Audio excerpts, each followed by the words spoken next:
미리 아까 말씀드린 대로 인터넷 연대회의에 국감원으로 선정되신 걸 축하를 드리고, 인터넷 연대회의는 한국신문협회와는 별도로 이 연대회의 소속 언론사는 특정 사안에 대하여 공동 취재, 공동 게재 시스템을 움직이고 있습니다.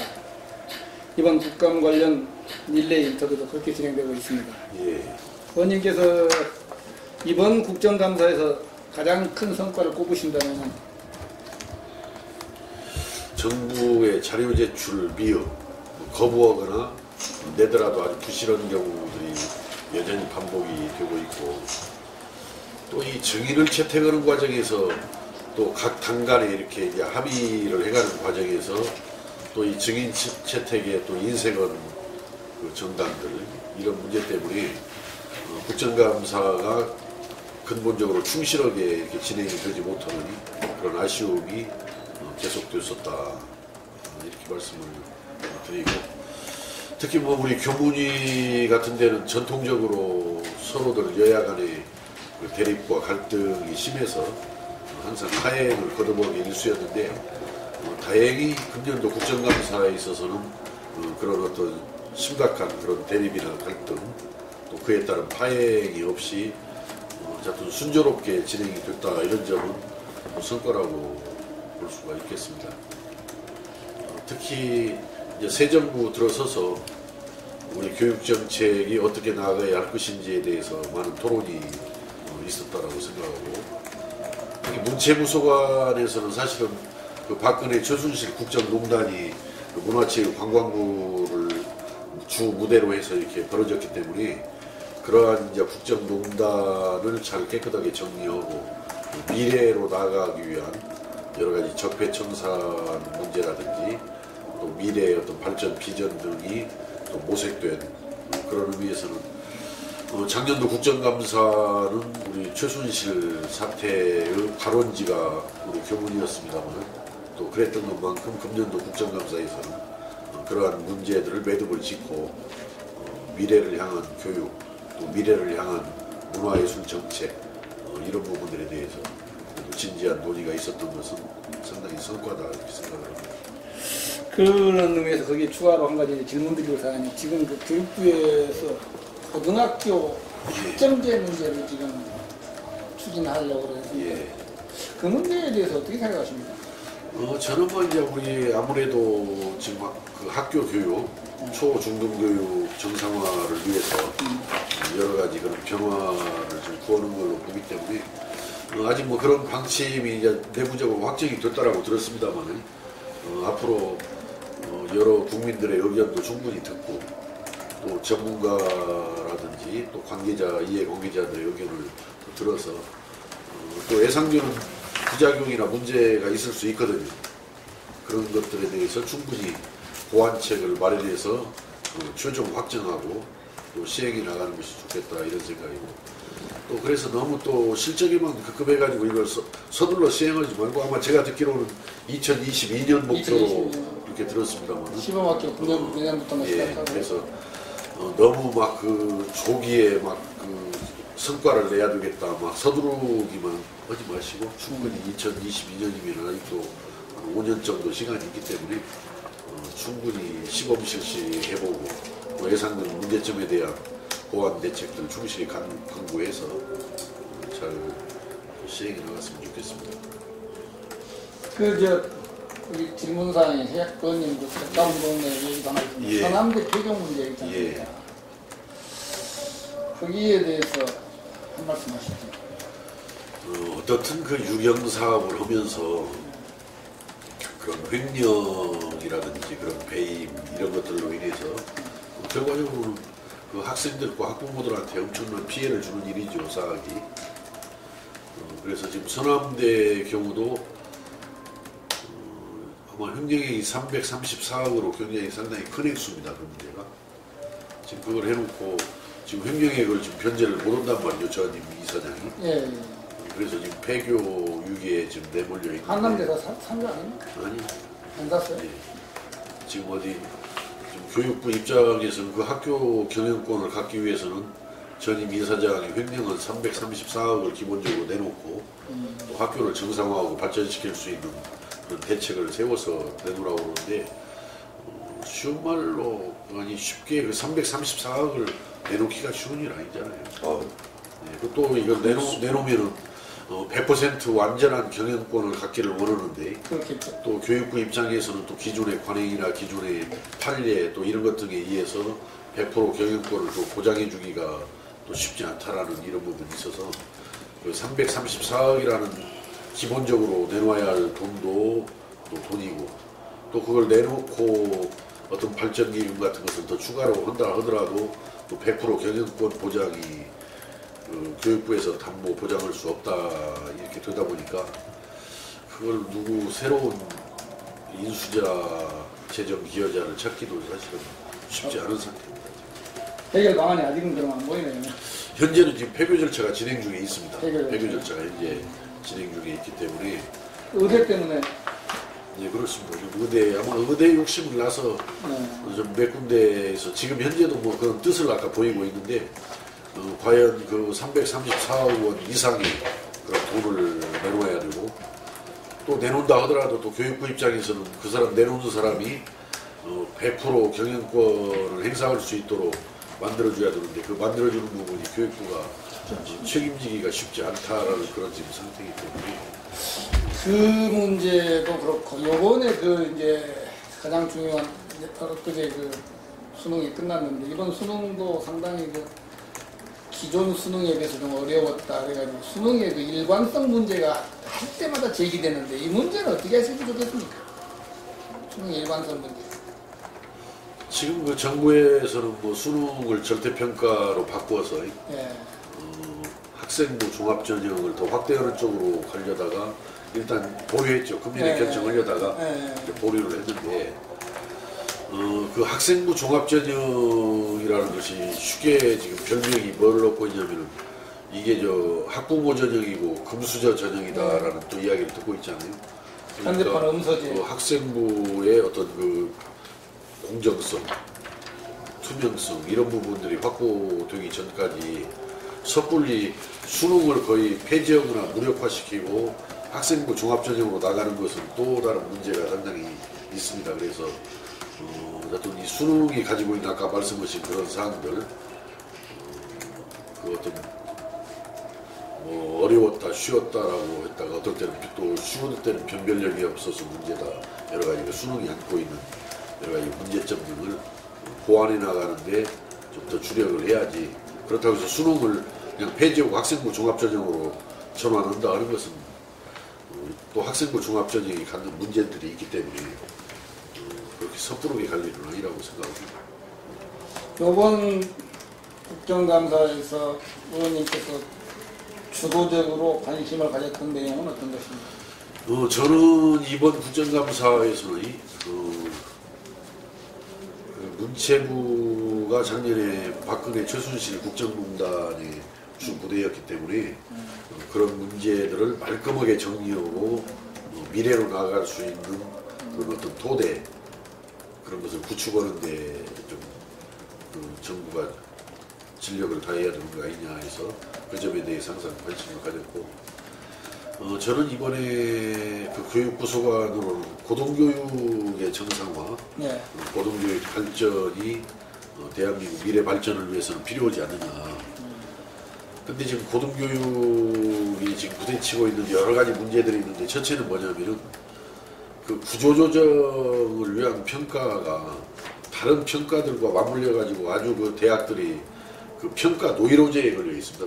평가에 아주 신음을 하고 있습니다. 그래서 지금 2주기 구조개혁을 지금 앞두고 있는데 1주기 구조개혁은 이제 마무리가 됐고 그 2주기 구조개혁은 그 대학이 그렇게 어떤 평가 노이로제, 평가에 신음하지 않도록 뭔가 이 대학의 자유를 존중하면서도 그 현장이 존중받으면서 스무스하게 구조조정이 이루어질 수 있는 방향으로 가야 되는 거 아니냐. 그런 부분을 여러 차례 강조해가지고 교육부에서도 이제 구조개혁이라는 또 평가 용어도 쓰지 않고 뭐 대학 진단 역량 뭐 평가라고 했나 뭐 이런 식으로 그 이름부터 좀 이렇게 바꿔보려고 노력을 해서 대학의 자율성을 최대한 존중해서 또 뭐 구조 조정은 불가피합니다. 사실 구조 조정. 왜냐하면 학령 인구가 지속적으로 지금 감소를 하고 있기 때문에 지금 우리 고등학교 졸업 학생들보다도 그 대학교 정원이 훨씬 많은 경우도 네, 그렇죠. 역적이 예, 그래서 그런 구조조정은 불가피하지만은 그 구조조정이 대학을 지나치게 힘들게 만들고 대학을 아주 그 평가 노이로제에 걸리게 하는 것은 맞지 않다. 이런 걸 강조해서 정부에서도 그걸 긍정적으로 받아들여서 좀 2주기 때는 좀 보다 좀 더 자율성이 보장되면서도 대학이 평가로 인한 부담에서 벗어날 수 있도록 이렇게 지금 고민을 지금 그렇게 방침을 정하고 고민하고 있고 또 하나는 저는 그렇습니다. 이게 대학이라는 데가 일반 대학보다는 전문 대학을 좀 더 늘리고 키워야 돼요. 그러니까 전문성 있는 예, 구조조정을 한다라고 그래가지고 모든 대학이 다 줄이기만 할 게 아니라 줄일 건 줄이더라도 늘릴 건 늘려나가는 것이 저는 제대로 된 구조조정이다 이렇게 생각을 하기 때문에 일반 대학은 좀 줄인다 하더라도 전문 대학은 더 늘려나가야 돼요. 우리나라가. 그 다음에 또 일반 대학의 경우에 있어서도 국공립대학은 현재를 유지하거나 오히려 더 늘려나가면서 사립대학의 경우를 더 줄여나간다, 대폭 더 줄여나간다라든지 지금 우리나라처럼 사립대학의 비중이 높은 나라가 세계적으로 없습니다. 우리나라가 전체 대학에서 그 사립대학이 차지하는 비중이 거의 80%를 넘는 정도로 아마 이렇게 가고 있기 때문에 그 고등교육, 이제 대학교육을 고등교육이라고 하죠. 고등교육에 대한 국가의 책임을 확대하기 위해서라도 사립대학은 더 대폭 줄여나가고 국공립대학을 더 현재를 최소한 유지하거나 아니면 더 늘려나가는 방향으로 이렇게 가는 것이 저는 고등교육 개혁의 큰 방향이라고 생각을 하고 또 하나는 이 고등교육이 지금 반값 등록금 제도가 도입된 이후에 그 재정 압박 때문에 굉장히 어려움을 호소하고 있고 학교 교육의 질이 많이 떨어지는 우려를 지금 겪고 있습니다. 떨어지고 있는데 뭔가 그래서 내가 볼 때는 아까 같이 국공립대학의 비중을 더 높여나가면서 거기에 대해서 국가의 어떤 재정 투자, 재정 지원을 좀 확대해서 고등교육이 제대로 살아날 수 있도록 노력해 나가는 것이 우리 고등교육 발전 방향 중에 중요한 과제다 이렇게 생각을 합니다. 국정감사 상임위 관련 질문 마지막 질문인데요. 상임위에서 이번에 성과를 내시거나 의원님이 자랑하고 싶은 거 한 말씀 하세요. 통상적으로 위원장이 성과 내거나 자랑할 거 별로 없어요. 위원장이라. 넷플릭스 심판. 위원장이라고 해서 아까 같이 파행이 일어나지 않게 각 위원들이 국정감사 잘 할 수 있도록 그걸 갖다가 잘 이렇게 유도하고 이렇게 이끌어주는 그런 역할을 하는 것이 위원장인데 저는 이제 제가 그 위원장석에서 가끔 그 질의를 할 때도 있는데 앞으로 그 고등교육의 바람직한 발전 방향에 대해서 그 의견을 제시했고 특히 그 대학교 구조 조정에 대해서는 그 제 지적대로 제가 요구한 대로 진전된 모습을 이끌어냈습니다. 그래서 그런 점이 이제 보람이라면 좀 보람이죠. 예. 네, 지금까지는 의정활동에 관한 내용이었고 시간이 짧은 관계로 당내 문제 질문이 따라가시고 지금 그 안철수 대표님과 당 진로를 놓고 첨예하게 지금 대립 중이신데 앞으로 국민의당 진로를 의원님은 어떻게 보십니까? 지금 이제 안철수 대표가 이제 대선 패배 이후에 참 억지스럽게 당대표로 복귀를 했다는 거죠. 그래서 당을 살리겠다고 나왔는데 당의 지지율이 오히려 답보 상태에 오히려 더 떨어지는 상황을 맞으니까 뭔가 그 지지율을 끌어올리기 위해서 지금 현재 바른정당과 통합을 추진하겠다.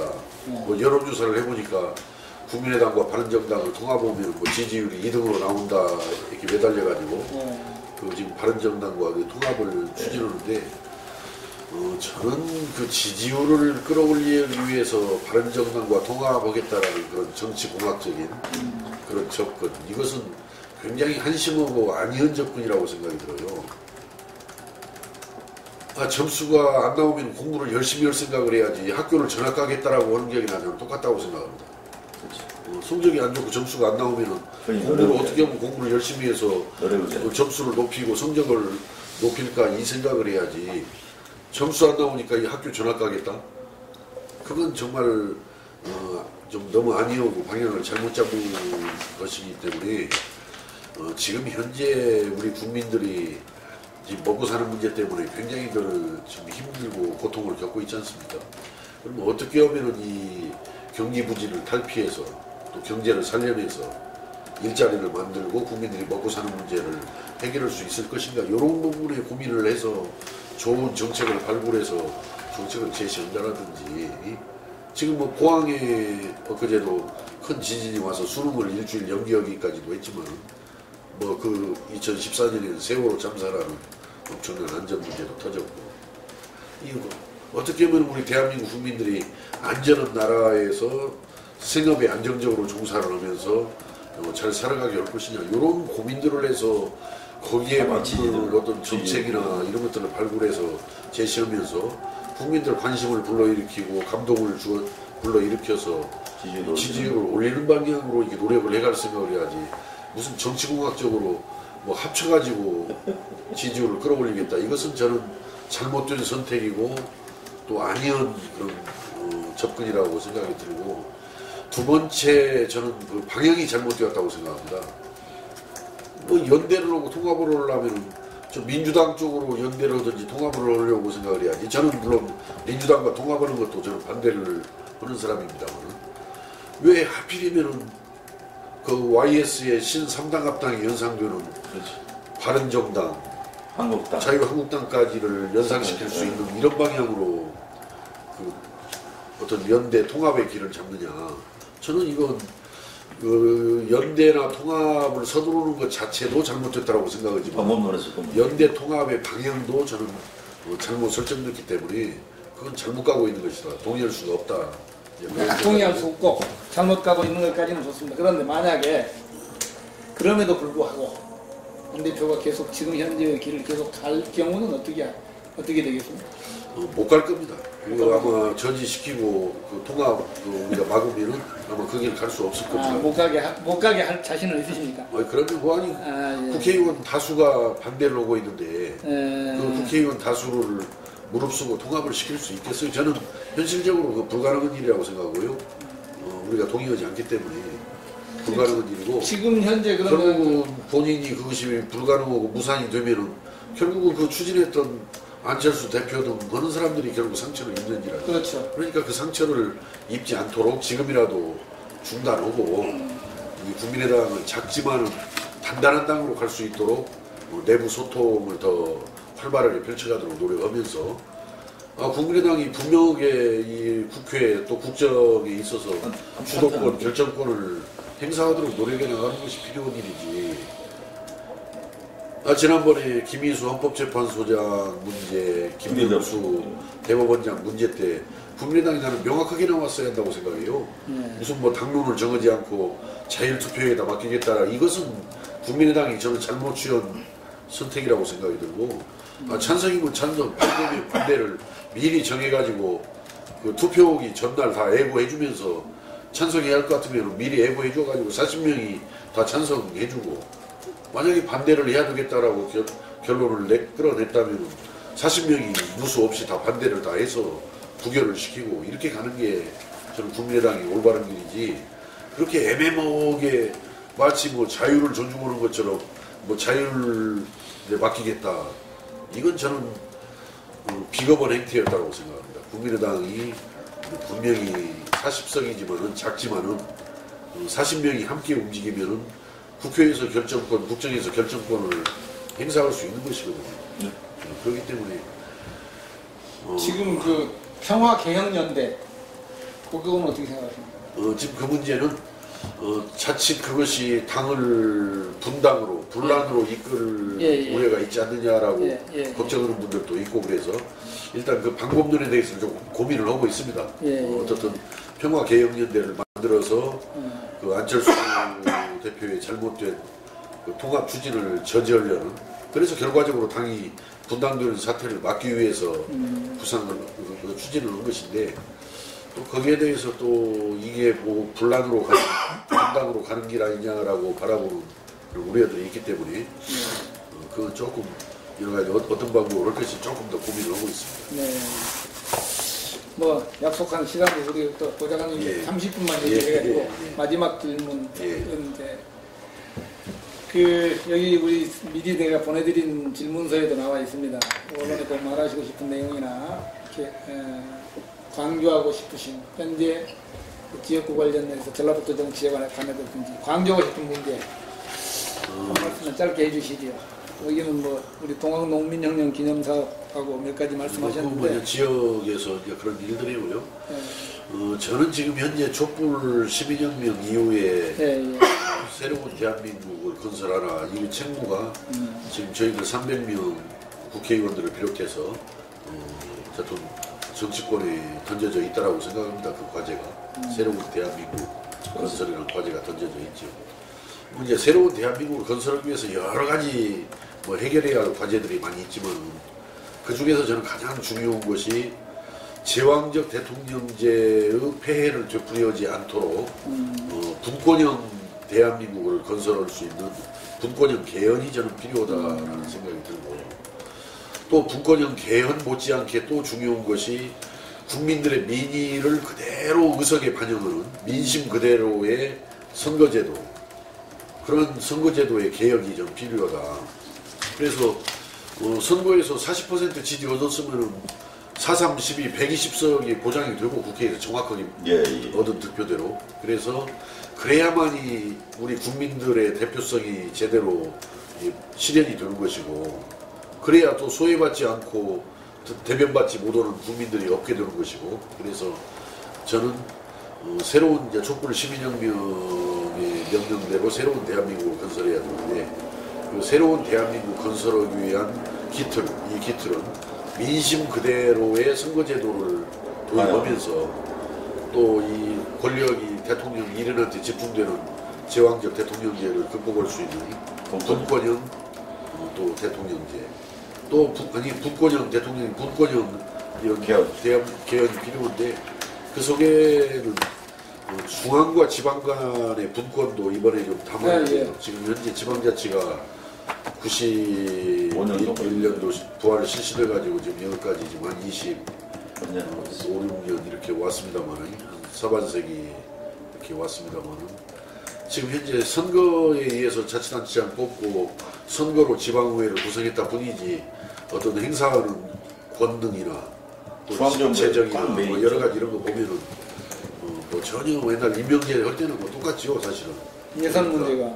그러니까 명실상부한 지방자치가 이루어질 수 있도록 중앙과 지방 간의 분권도 이번 개헌을 추진하는 과정에서 반드시 반영돼서 실행이 돼야 된다.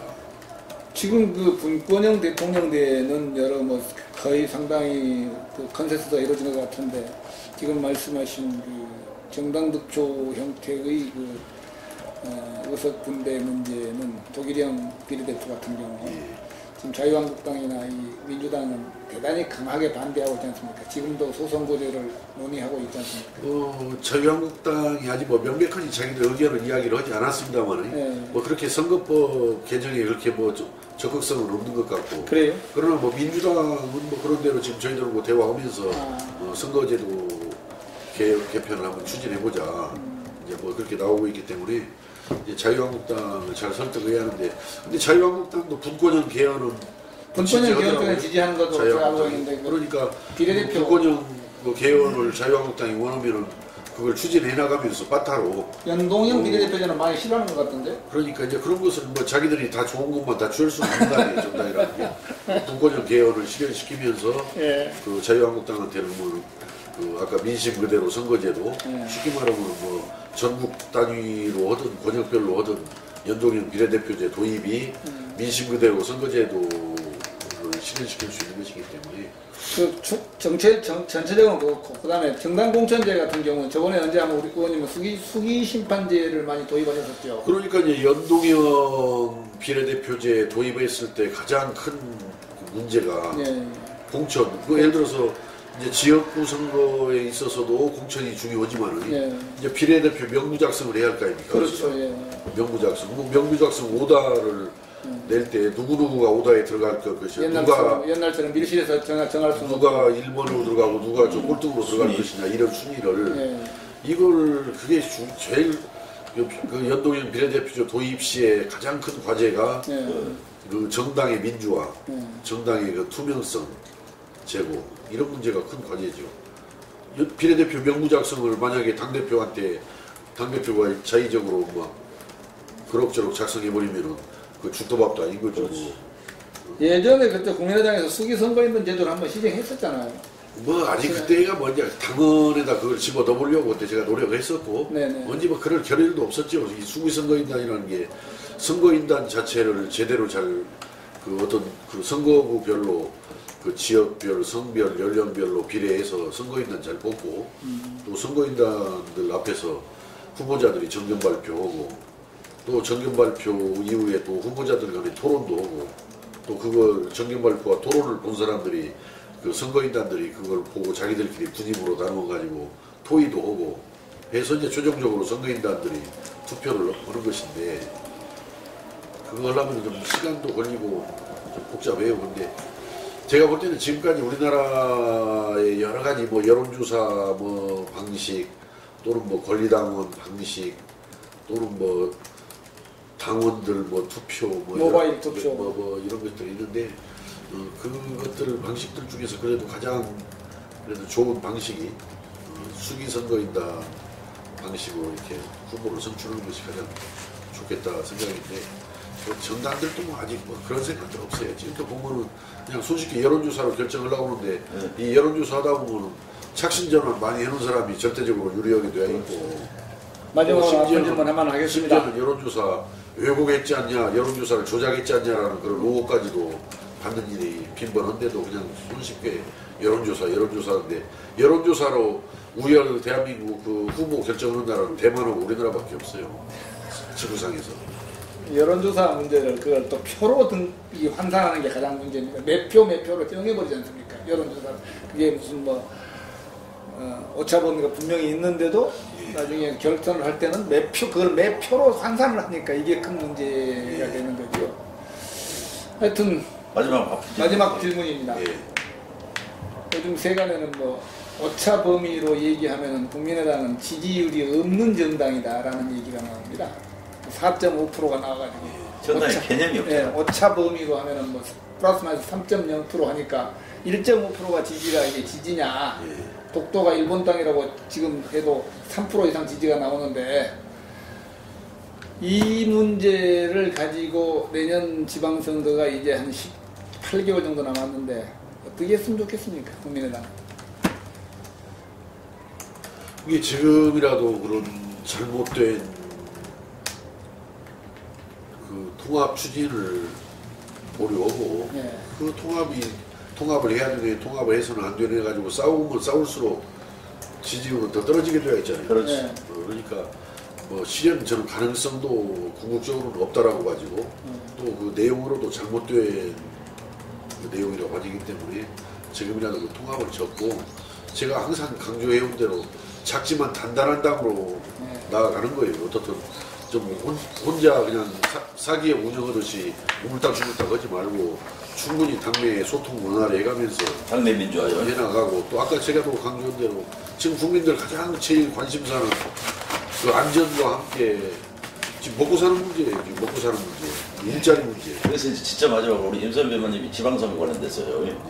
우리 위원장님 같은 경우는 자치단체장을 한 3선인가 처음 시작 2선 하셨어요. 2선.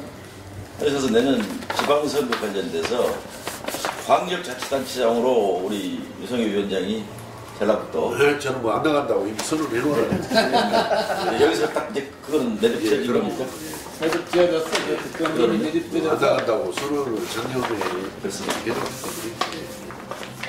수고하셨습니다.